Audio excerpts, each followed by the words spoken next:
Hi everyone, as part of this month's community of practice, I wanted to take a moment to reflect on some of the themes you will hear in the audio clip we are sharing.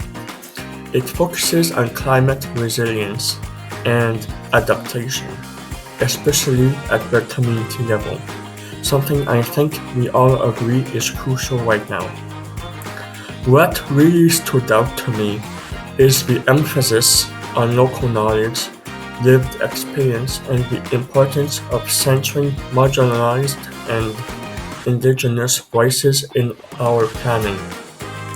It's a reminder that resilience isn't just about responding to crises, it's about building systems that are proactive, inclusive, and grounded in the realities people face every day. It also speaks to the power of public engagement, how informed, empowered communities are better able to lead their own adaptation efforts, and how we need to shift emergency response to long-term community-driven planning. There are already amazing grassroots examples out there doing this work, and they show us what's possible when people come together with purpose and vision. So with that in mind, here's a short clip from a conversation I had with Jill LeBlanc from Save Lorneville, where we touched on some of these very ideas. Nights in a row now. Yeah, we like it. So I don't know, and a lot of them work, right? Most of them Yeah. are work, and they're not lucky to be retired like me. But so I don't know. There was, and when we have another meeting tomorrow night. It's just continual because it's coming up, right? May the 12th is when we have to go to the public hearing, and so we're trying to get things ready and trying to schedule a meeting and community meeting. So I don't know. Like I say, and a lot of people, so. Usually we kind of have a bit more people attending this, but the past few weeks have been kind of hectic for us, and Ashley's been away, and this isn't like my full-time job, right? I've kind of been volunteering for this, trying to start my career in the environmental field. Okay. And I've done a few internships, but I'm looking for something a bit more than just internships, right? That feels a bit, that pays more, you know? Yeah. And I don't know if Gerald Irish was going to attend, because I think the message went out to him. He's from the Green Party. Yeah. Did you see anything? He said, he said he would. Maybe he's going to be on the 7:00 one. Maybe. I don't know. Maybe. Maybe. Yeah. Because maybe you'll get more people on at 7:00 too. Maybe. Because hopefully. this one is more like for people who work in the field, right? So yes, I understand. Yeah. So we get people from directly from kind of their offices, that kind of stuff, right? Yeah. Right. But I guess the 7:00 one is more like people from the communities who are interested in stuff or who want to do stuff. Yeah. So maybe that's gonna be a bit more. Yeah. So maybe there's gonna be more people for sure. Yeah. And So I wasn't when I first kind of read about the Save Lorneville stuff. I was just kind of, looping around the group, not saying much, just like watching what's going on. Yeah. And then I'm like, maybe there's something I can do about that. Yeah. And I started those web pages, and I was surprised, this climate change denier popping in out of nowhere. Yeah. And I've seen so many of that so far that they're just so hard to take seriously anymore. Yeah. Especially this time of year of elections and stuff. And like, yeah, I was kind of surprised, but I mean, yeah, I didn't want to say anything because I didn't want to say anything because I was like, I don't live in Lorneville, so it's not really my place to like say anything about it. Yeah. About him, but yeah. Well, I think a lot of people, it's with the carbon tax and all that, like, yeah. to me, that's not going to help the climate change. It's people that have to change the climate, not taxes. I think that's what turns a lot of people off. Yeah. They're thinking that, people are getting scammed by this carbon tax. And yeah, but and people, don't people like realize like in New Brunswick or like Lorneville that even if they build that industry right there, it doesn't mean that all the jobs created to build it are going to stay, right? Yeah. Because I mean, all those jobs are going to disappear at some point when it's already built up and finished, right? Yeah. All the builders are going to be out of jobs, right? Yeah. So that's something for people to kind of like think about. Yeah. It's like when you build pipelines, Yeah. It creates jobs, but not permanent jobs. No, that's right. That's the big part of it. You're right. Yeah. So it's like people don't realize that. Yeah. Well, right now too, there's a metal place up there, right? Whatever up behind us now but it's on the other side of the King William Road. It's not on our side, but like they had a permit to run a shredder up there. So they say there's not going to be an AIM here, but it's the same thing. It's a shredder, and the noise we can hear from it from our homes is just, one of the girls down, she lives on the other side of the road from me, down next to the water, and she said she opened the door and she went out, and her little guy went out with her, and he started running because he heard the noise from the shredder up there, and she said he was scared. He said, "Mommy, there's something coming down the road. There's something coming down the road." That's how close it sounded for us. Oh my and to God. sit out in the backyard and listen to that, yeah. like I'm just so disgusted with the city thing. I'm just so disgusted with everything. I mean, it's like AIM, like us in St. John, like 2 summers ago, and the whole place burned down, right? I know, and people have been killed there. There's been like 3 people, I think, killed on site there. Yeah. Like. And I remember like listening to the radio, CBC News, and they were interviewing like the owner of the place, or the guy in charge there. Yeah. And he was the rudest guy on the radio I've ever heard. I think I heard some of that. Yeah. And like saying like, "Oh, that's not my fault. Why are you talking about this? You shouldn't say this and that, and it's not my problem. It's not my this. It's not my that." It is his. It's he owns it, right? Yeah, I think he's accountable for what happens there. That's the problem. There's no accountability for anything anymore. Yeah, and like, if I would be one of you guys, I'd be worried if somebody would tell me that AIM would want to build a place in my backyard. Like, I know. Well, I actually did some research the other night, and it says it's causing cancer. It's people with asthma, because what happens is when they're shredding, and I went up and I took some pictures up there, and the smoke, you can see the smoke and the dust flying out of it. And they say that what happens, it gets in the air, then it falls to the ground, and it gets into the ground, it contaminates the ground, and there's cancer associated with it. There's all kinds of it's just it's a hazard to the environment and to people's health. So I go up there and look, I get so angry. I can't even think straight. But anyway. I mean, it's like us right now in Quebec, because I'm originally from Quebec, right? And what I've heard recently is that one of the towns near where I live,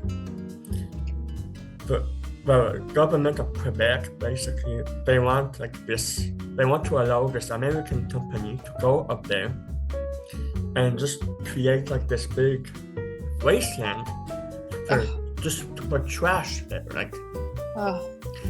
and like the city, they told the government, we don't want that in the middle of our home, right? And that's American garbage, right? Yeah, it's not even Canadian. So why are we accepting America and we can't deal with our own garbage? Why do we?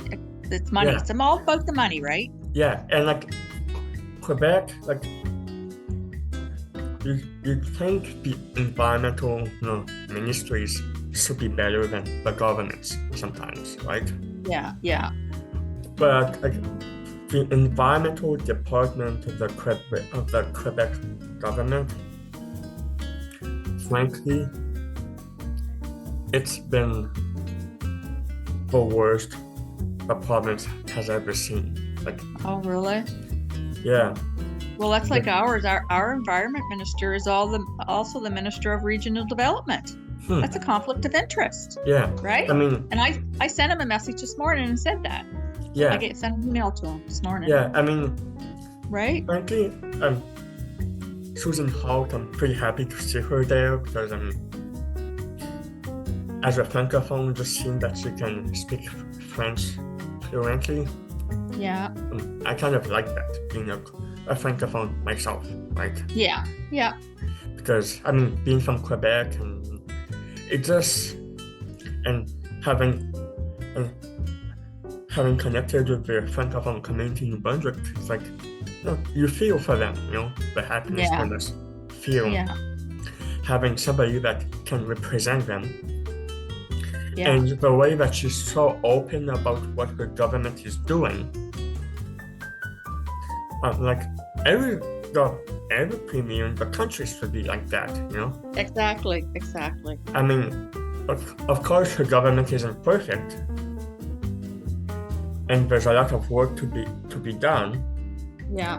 But at least she's like one of the best premiers in that way that I've seen. Because like the Quebec one hasn't been really impressive so far, and we're like doing everything against the environment possible. Yeah, and they have right in there. Well, I know the New Brunswick government, the municipal, the federal, and the provincial government all have in their mandates. It's about the environment, right? Yeah.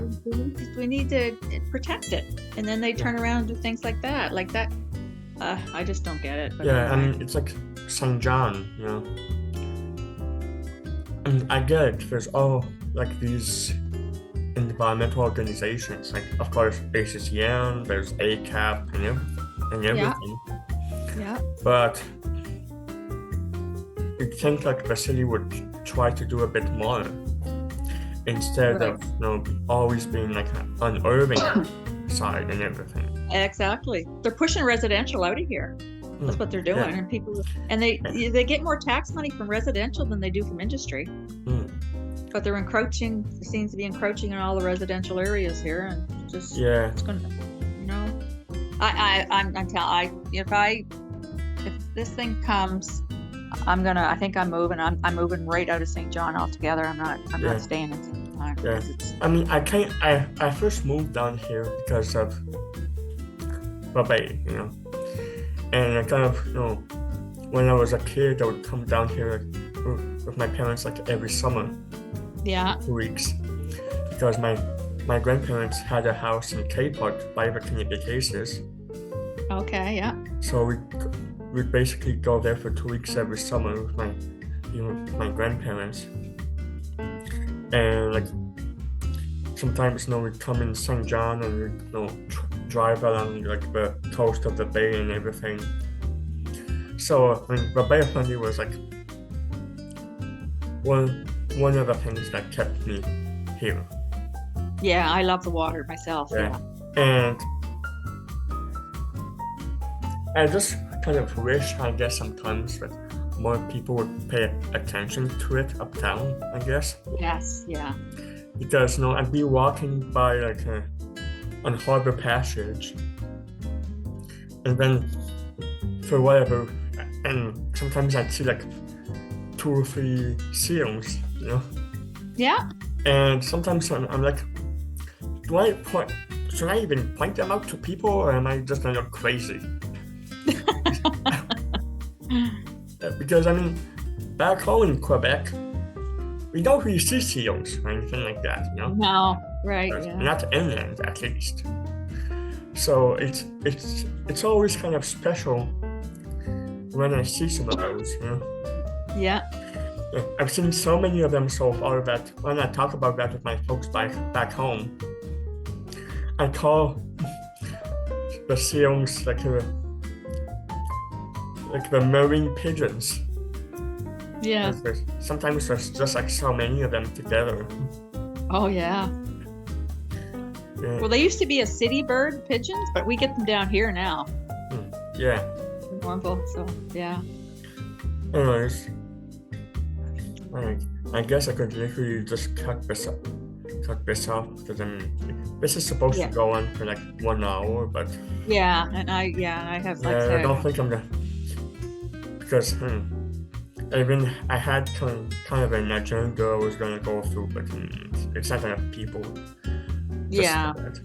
But yeah, and I did talk with Adam a little bit the other day, so.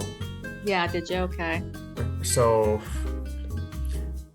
yeah, and he kind of, after I put up the event pages, he kind of made them a bit nicer. I guess it was getting late and I was trying to finish them before falling asleep, and I don't know, sometimes when you try to do something doesn't work, and then you're like, why does this work? Yeah. And then I'm young, so computers shouldn't be too much of a problem, but sometimes, yeah. I don't know. I tried to get on the Zoom meeting on my iPad, and it says something about my browser wasn't accepting it, so I said, oh, for the love of God. So anyway, I actually come to my phone. I got my phone here now. It's the only way I can get in. Yeah. I'm not computer savvy either. I'm not computer savvy at all. My grandkids can do things better than I can do. Yeah. Ugh. I'm from the 90s, right? So a bit before all this crazy computer stuff and iPhone and everything. we didn't have that when I was growing up. No, we didn't have the internet when I was growing up. We had internet, but we had like the famous internet that your parent would be yelling from the computer in the office, like, get out the internet. I'm trying to get up the phone, I need the internet. Yeah. Something like that. Kids don't know that struggle nowadays.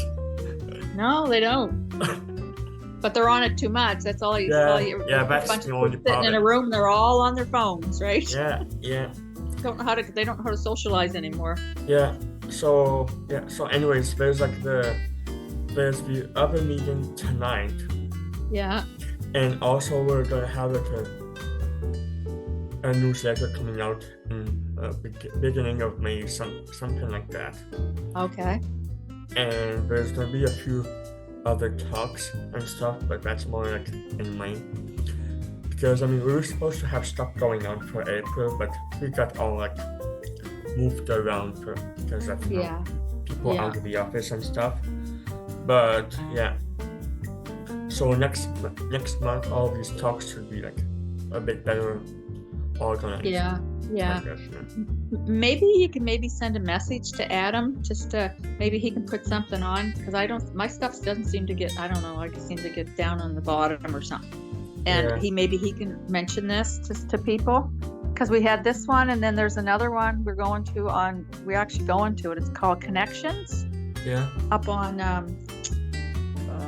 Chipman Hill or something. There's a thing there going on about some of this stuff too. So are you guys I saw in the group that there was something going on, like Uptown St. John in a little while. Was that you guys? Yeah, the connection is called Connections. Yeah. It's a meeting. It's from 5 starts. Well, the doors open at 5:30. You have to register for it. I think it goes to 7:30 or something. And it's about this kind of stuff too, I guess. But okay, yeah. Okay. So yeah. I guess I can just message him and say like. Yeah, maybe just message him. Just like because I mean, like I said, everybody we've been so busy that people are just. Yeah. You know, I mean, no problem. And I mean, most of them work, and then they're trying to get all this stuff out too, and making up, getting ready for the PA or the public hearing, and okay. It's so rushed right now. It's just they're not giving us any time, and we haven't even got the report from them yet. We get it 2 days before we go to public hearing, which to me that's just unacceptable. Now they won't present it to the whole community. They only want 10 people to come. Like, so the whole community's not going to hear what's going on. Like, it's just unacceptable. Is that City Hall? Yes. It's like where the council meetings, public hearing. I think it's May the 12th. Anyway, I got to get some stuff ready for it myself to speak out. But it's just everything's so rushed right now, and it's just. And if there's anything that you want us to share around and stuff like that, I'm sure we can do that, no problem. Yeah. But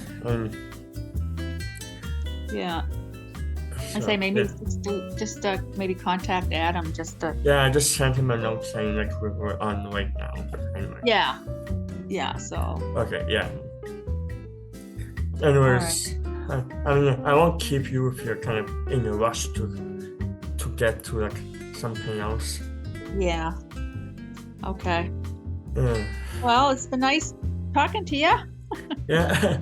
Like I said, if there's anything we can do to help a little bit, let me know. Yeah. Okay. See ya. Okay. Thanks a lot, Vince. Yeah, no problem. Okay. Bye-bye. Bye. How do I get out of here? I guess there's like a log off button or something like that. I don't see anything, but anyway, I'll just keep flipping around here and see what I can do. Thanks. Bye. No problem. See ya. Bye. So for you guys. Oh, there it is. Yeah. Found it. Yeah, bye. See ya. So for you guys wondering, that was Jill LeBlanc from Save Lorneville. We're just doing some incredible work in that community to save it. It's unbelievable. Thanks for listening. That clip was part of a conversation I had with Jill LeBlanc from Save Lorneville, and I really appreciate the insights she brought to the table. Jill's work is a great example of what community-led climate resilience looks like in action, grounded in local knowledge, driven by a care for place, and focused on building long-term solutions. What really stood out to me was the emphasis on shifting our mindset from reacting to climate impacts to actively preparing for them together, and doing so in a way that's inclusive and informed by the people who know the land and the challenges best. I'd love to open it up now. What reflections came up for you while listening? Are there ways you're seeing this kind of work take shape in your own communities or organizations?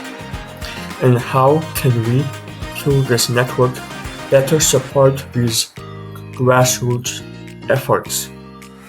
Let's jump into this conversation together.